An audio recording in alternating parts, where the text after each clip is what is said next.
Welcome back.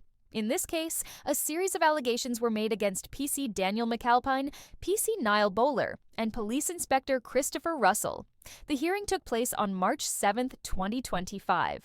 Let's break down the allegations, findings, and importantly, the final outcome. It was alleged that between January 11, 2021 and August 27, 2021, all three officers engaged in WhatsApp conversations with each other and with other police staff members, using inappropriate and offensive language, including racist and homophobic terms.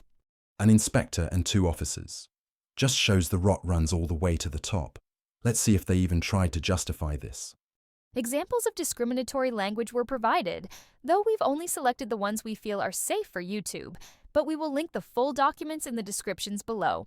The messages included racist comments, e.g., calling someone an Indian girl, homophobic slurs, e.g., calling someone a puff, and ableist language, e.g., referring to someone as a downy kid.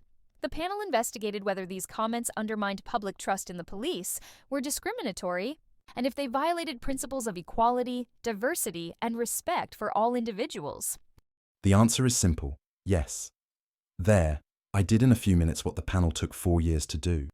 Seriously, am I the only one who looks at these timeframes and thinks it's a farce? The panel considered both mitigating and aggravating factors.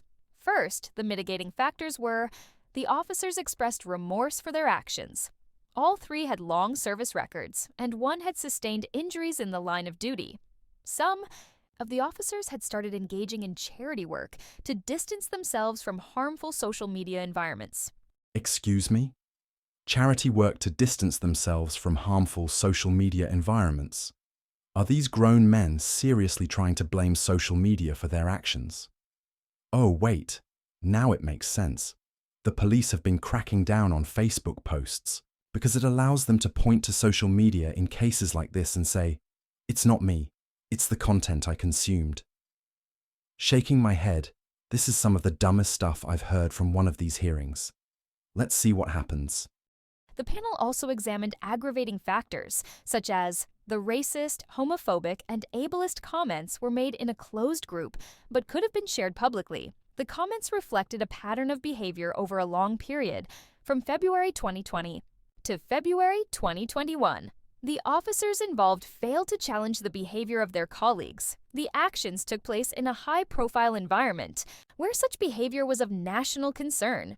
In conclusion, all three cases, related to inappropriate and discriminatory behavior, led to the same outcome: dismissal without notice. The panel deemed the officers' actions unacceptable and contrary to the values of the Metropolitan Police Service, especially concerning fairness, equality, and public trust.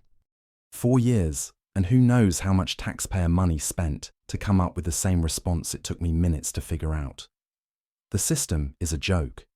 It also makes me wonder what caliber of officers the Met is recruiting if they can't even use an app properly or set the right privacy settings to stop their messages from being shared or leaked.